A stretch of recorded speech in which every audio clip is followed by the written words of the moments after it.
Hello guys, welcome back to another episode. आज के episode में हम बात करेंगे हालैंड और एम्बाप्पे के ट्रांसफ़र पे। जैसे जैसे जनवरी करीब आ रहा है वैसे वैसे कोई ना कोई रोज़ ही न्यू रिपोर्ट आ जाती है, कोई ना कोई नई अपडेट आ जाती है।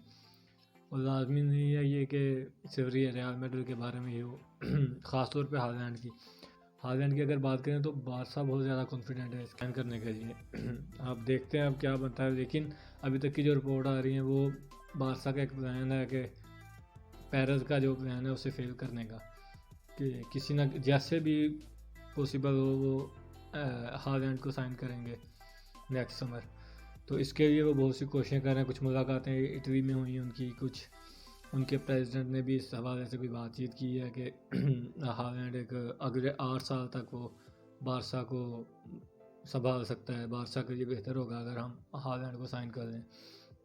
थोड़ी सी बात उन पर करेंगे और एंड पे थोड़ी सी बात फीफा जो प्रो वर्ल्ड 11 के लिए नॉमिनीज़ हैं 23, उन पे बात करेंगे। हालैंड का आप देख, बारसा तो फुल कॉन्फिडेंट है और बारसा हर चारा लगा रहा है। हालांकि इसमें जो सबसे ज़्यादा मसला मुझे लग रहा है वो पैसों का होगा कि बारसा पैसों का अरेंजमेंट कैसे करेगा, क्योंकि इतनी आसानी से तो हालैंड नहीं जाने वाला। लेकिन फिर भी वो कहीं ना कहीं से जुगाड़ कर रहे हैं पैसों का भी और हालैंड को कन्वेंस करने के लिए भी कि हालैंड बारसा में ही जाए। अगर बारसा में चला जाता है, अब हालैंड देखते हैं अब अपने आप को कहाँ अगर बारसा में सेट देखता है या नहीं, क्योंकि वो सिटी उसके पास ऑप्शन है, उसके पास बायरन है, उसके पास रियाल भी है। रियाल का भी प्लान है कि एम्बाप्पे और हालैंड दोनों को साइन किया जाए। लेकिन अभी तक जो इसमें सबसे ज़्यादा वो बारसा की कुछ मीटिंग्स भी हो रही हैं, कुछ वो पैसों का भी अरेंजमेंट कर रहे हैं कि किसी न किसी तरह वो हालैंड को लें इस नेक्स्ट समर। वो अगर हालैंड आ जाए तो फिर वो उनका अगले 8 साल के लिए जो बारसा की रिपोर्ट्स हैं, एक प्रोजेक्ट जो उनका होगा कि नए यंग प्लेयर्स जो हैं उनके पास अभी हैं, 1-2 सीज़न उनके ख़राब चल रहे हैं, आहिस्ता आहिस्ता वो बारसा को शावी बैक ऑन ट्रैक कह सकते हैं आप लोग, ट्रैक पे वापस ला सकता है बारसा को विनिंग ट्रैक पे। अभी तक जो 1-1.5 सीज़न से इस तरह का बुरा हाल हुआ है बारसा का, ख़ासतौर पे मेसी के जाने के बाद। इसमें बहुत इंपॉर्टेंट होगा कि वो खुद उसकी क्या स्टेटमेंट है इस हवाले से हालैंड की, और हालैंड अपने आप को बारसा में फिट देखता है या नहीं, ये जनवरी में पता चलेगा। उसके बाद एम्बाप्पे की अगर बात करें तो आप ये मान के चलें कि बारसा रियल मैड्रिड और एम्बाप्पे, रियल मैड्रिड फैन सारे बहुत खुश थे कि इस जनवरी अनाउंसमेंट हो जाएगी एम्बाप्पे प्री कॉन्ट्रैक्ट साइन कर देगा मैड्रिड के साथ। लेकिन अब इसमें एक ट्विस्ट ये आ गया कि जो यूसीएल के ड्राज में रीड्राज हुए खास कि एम्बाप्पे अब पीएसजी और रियल मैड्रिड का मैच होगा जो कि फरवरी में होगा। तो अगर इस मैच की बात करें तो इस हवाले से एम्बाप्पे के लिए भी नहीं बेहतर होगा। एम्बाप्पे भी अब खुद ही डिले कर रहा है रिपोर्ट्स के मुताबिक, तो उसने आना है रियल में, और रियल मैड्रिड भी ये दोनों पोस्टपोन हो गए। दोनों के दरमियान वायदा हुआ कि जो अनाउंसमेंट होनी थी जनवरी में वो पोस्टपोन हो गया मार्च तक, क्योंकि फरवरी और मार्च में इनके मैचेस हैं, उसके बाद होगी। अगर उससे पहले अगर एम्बाप्पे साइन करता है रियाल और मैच से पहले कर देता है तो जो उनके क्रेज़ी फैंस हैं, एक तो एम्बाप्पे ने ये बोला कि फैंस का प्रेशर होगा, वो नहीं मीडिया पे तो नहीं बोल रहा, वैसे रिपोर्ट्स ये हैं कि वो कैसे वो उन्हें हैंडल करेगा।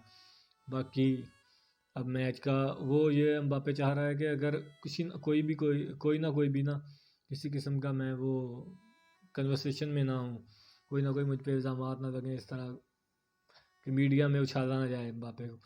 क्योंकि अगर पहले वो कॉन्ट्रैक्ट कर वो अगर पीएसजी में है करेगा एक्सटेंड तो करेगा, अगर नहीं भी तो वो ये सीज़न पूरा दबा के पीएसजी के साथ खेलना चाह रहा है अभी तक एम्बाप्पे। अब इसमें ये एक चीज़ है कि पीएसजी को भी थोड़ा सा टाइम मिल गया है कि एक और सुनने में ये बातें आ रही हैं कि पीएसजी कुछ बड़ा पैकेज दे रहा है एम्बाप्पे को। वो जो आखिरी अपना हुक्म का इक्का फेंक रहे हैं, सबसे बड़ी ऑफ़र दे रहा है पीएसजी एम्बाप्पे को, इस जो 2 मंथ का भी उन्हें गैप मिला है इसमें। और अब देखना है कि पीएसजी उसे क्योंकि पीएसजी बहुत ज़्यादा कॉन्फिडेंट है कि वो आखिरी लम्हे तक भी उसे कन्विंस कर लेगी एम्बाप्पे को, एम्बाप्पे स्टे करेगा पीएसजी में। पीएसजी ने इस बात पे अब हो सकता है कि रियल मैड्रिड 2 माह में पीएसजी के साथ दोस्ती का हाथ बढ़ाए, क्योंकि पीएसजी पहले पब्लिकली ये बात बोल चुका है कि जो रियल मैड्रिड के प्लेयर्स जो मैनेजर हैं वो ख़राब कर रहे हैं, वो मीडिया पे बार बार ये बातें कर रहे हैं किसी के बारे में इस तरह की बातें नहीं करनी चाहिए कि जी वेलकम है एम्बापे आए मैड्रिड में, एम्बापे आएगा। बेंजेमा ने बहुत दफ़ा बोला है कि एम्बापे आएगा मैड्रिड में। तो पीएसजी ने इस चीज़ पर भी एतराज़ किया था कि बार बार वो गलत खबरें फैला रहे हैं, मीडिया में एक सनसनी फैला रहे हैं कि खिलाड़ियों को और मैनेजर्स को इस तरह की बातें नहीं करनी चाहिए। अब इस सब के बाद अगर लड़ाई से बचने के लिए अब लग ये रहा है कि जो अगले नेक्स्ट 2 मंथ हैं वो रियाल मैड्रिड कोशिश करेगा कि दोस्ती का हाथ बढ़ाए पीएसजी के साथ और दोस्ती करके ही एम्बापे को आराम से साइन कर दे। हो सकता है अगर तो एम्बापे ने आना हुआ तो वो जनवरी में ही कॉन्ट्रैक्ट साइन हो जाए, लेकिन पब्लिक उसे मार्च में किया जाए। मार्च से पहले तो अभी कोई भी न्यूज़ नहीं आने वाली रियाल और एम्बापे की। इसके अलावा अगर एक और ट्रांसफ़र की बात करें तो करीम एडेमी, जो कि साल्जबर्ग से उनका बहुत ज़्यादा चर्चा हो रहा है। इसमें कोई शक नहीं कि जो बड़े बड़े क्लब्स हैं ऑफरें बड़ी बड़ी हैं उसके लिए, इन सब क्लब्स की। इसमें अगर बारसा की बात करें तो बारसा उसने ये पब्लिक की बात बोली है कि जी अगर इसमें कोई शक नहीं कि बारसा एक बहुत बड़ा क्लब है और अगर बारसा मुझे ऑफ़र देगा तो मेरे लिए ऑनर की बात हो गई कि मैं बारसा ज्वाइन करूँ। तो ये तो एक अच्छी खबर थी बारसा फैंस के लिए, लेकिन उसने ये बात बोलनी ज़रूर थी। लेकिन कहीं ना कहीं अब ये रेस रियाल्स हो चाहे ये पीएसजी हो, एक दो और वो बारसा हो, एक दो और बड़े क्लब्स हैं, उनसे ये रेस अब बीवीबी ने जीत ली है। क्योंकि बीवीबी का साल्जबर्ग के साथ तकरीबन वायदा हो चुका है, लेकिन अभी ऑफिशियल नहीं हुआ, लेकिन हो चुका है। ज़्यादातर उसके चांस हैं कि बीवीबी अब हालैंड के रिप्लेसमेंट के तौर पे करीम को साइन कर रहा है साल्जबर्ग से करीम एडेमी को। तो क्योंकि अगर तो बीवीबी का ये मानना है कि अगर कहीं ना कहीं हालैंड छोड़ जाए टीम तो उसका ये परफेक्ट रिप्लेसमेंट होगी करीम एडेमी। इसलिए ये रेस तो हालांकि रियाल भी इसमें इन्वॉल्व था, लेकिन करीम एडेमी की रेस बीवीबी जीत चुका है। ठीक है, अभी ऑफिशियल अनाउंसमेंट नहीं हुई, लेकिन वो जीत चुके हैं, वो वहीं जाएगा। इसके अलावा एक अगर बुरी न्यूज़ क्या है फुटबॉल की, ख़ास तौर पे बार्सिलोना के लिए आजकल कुछ भी अच्छा नहीं हो रहा। लेकिन ओवरऑल इसमें कोई शक नहीं कि एक लेजेंड, वाकई एक लेजेंड है वो सर्जियो एग्युएरो। उसने रिटायरमेंट का ऐलान कर दिया है, फुटबॉल की दुनिया वो छोड़ गया 2 दिन पहले। हालांकि सिटी के साथ बहुत अच्छा टाइम गुजरा उसका।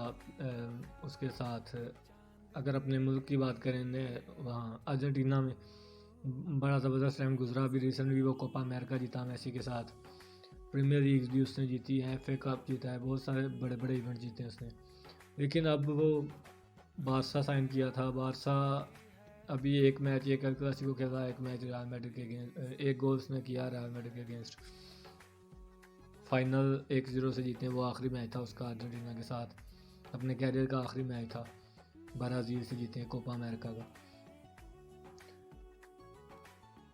पहले तो सारे हैरान हुए कि जी अचानक कैसे अनाउंसमेंट कर दिया उसने रिटायरमेंट की, क्योंकि अभी बड़ा साइन हुआ था एक बारसा के लिए। लेकिन उसे दिल की तकलीफ़ है और जो अब उसका सिचुएशन है, हेल्थ सिचुएशन, उसके हार्ट का ये मसला है कि वो इस तरह उसका साथ नहीं दे रहा कि वो फुटबॉल को जारी रख सके। इसलिए उसने दिल की तकलीफ़ की वजह से फुटबॉल की दुनिया से रिटायरमेंट का ऐलान कर दिया। नो डाउट कि वो एक लेजेंड है और गोल ने उसे प्रीमियर लीग का हिस्ट्री का सबसे बेहतरीन खिलाड़ी करार दिया है कि ग्रेट प्लेयर था प्रीमियर लीग की हिस्ट्री का। बहुत अच्छा टाइम उसका गुजरा सिटी के साथ भी। अब एंड पे बात करेंगे हम फीफा वर्ल्ड 11 की। फीफा प्रो वर्ल्ड 11 के जो 23 नॉमिनीज़ हैं उनमें बहुत सी, जो जिस तरह बैलन डोर में एक चल रहा था कि जी कोई ना कोई फुटबॉल में इस तरह की खबर तो नहीं होती जो हर एक एक्सेप्ट कर ले। इसमें कुछ बड़े नाम मिस हैं, उनके मुताबिक बात हो रही है। ख़ास तौर पे अगर सबसे पहले मिडफील्ड की बात करें तो सर्जियो बस्केट्स और डी योंग का जो नाम है इस पर एतराज़ हो रहा है। इसमें मॉड्रिच और क्रूस दोनों का नाम नहीं है कि 1-1.5 सीज़न से बारसा का ठीक नहीं चल रहा टाइम, तो इस सब में अगर इन दोनों का नाम वर्ल्ड 11 में आ जाए, इस पर बहुत सारा एतराज़ हो रहा है। उसके अलावा अगर गोलकीपर की बात करें तो एलिसन बेकर, मेंडी और वो हैं डोनारुमा इसमें फीफा नॉमिनीज़ में। और जो नहीं है, जिन पे एतराज़ हो रहा है या जिनके, मैं नहीं कह रहा ये मीडिया और फैंस की तरफ से जो ट्वीट्स आ रहे हैं या ओवरऑल जो एक बात हो रही है कि एतराज़ है इस बात पे कि इसमें नोयर का नाम आ सकता था, ओब्लैक और कोर्टवा, इन तीनों का नाम नहीं आया। इन तीनों के नाम पे बहस हो रही है कि ये आने चाहिए थे। अगर डिफेंडर की बात करें तो इसमें अल्बा आया है रियल मैड्रिड से, जॉर्डी अल्बा, मनुची, इसमें वो आए हैं रोबन डियाज, तो एक दो और आए हैं डिफेंडर्स। इसके अलावा अगर बात करें स्ट्राइकर की तो Lewandowski, Haaland, Benzema, Mbappe, Neymar, Messi, Ronaldo ये हैं। और जो इसमें नाम मिस है, जो सबसे ज़्यादा इस नाम पे बात हो रही है पूरी जो नॉमिनीज हैं इसमें, वो है साला को फीफा वर्ल्ड वेवन नॉमिनीज जो 23 हैं उनमें नहीं रखा गया। ज़्यादा बहस इस बात पे हो रही है कि उसे रखा जाना चाहिए था। और अगर मैं अपनी बात करूं तो बिल्कुल साला की जो परफॉर्मेंस पिछले एक सीज़न से ओवरऑल भी ठीक थी, पिछला सीज़न और ये सीज़न ख़ास तौर पे, तो इसमें साला का ज़रूर बनता था। लेकिन वही बात कि फीफा की कोई भी बात इस तरह की नहीं होती जिसमें किसी न किसी को नाराज़ ना हो। किसी में ओवरऑल जिस तरह बाल में डोर का हुआ था, वो तो फ्रांस फुटबॉल ने दिया था, लेकिन फिर भी कोई ना कोई चीज़ निकल जाती है इसमें। अगली वीडियो में बात करेंगे उसके यूएफा नेशंस लीग के ड्राज होने हैं अभी आज ही, उसके बाद उस पर अगली बात करेंगे कि वो देखते हैं कौन सी टीमें कौन कौन से पोल में आती हैं, उस पर बात करेंगे। और वो जो रियल मैड्रिड की नेक्स्ट मैच के हवाले से जो लेटेस्ट न्यूज़ आएगी उस पर बात करेंगे।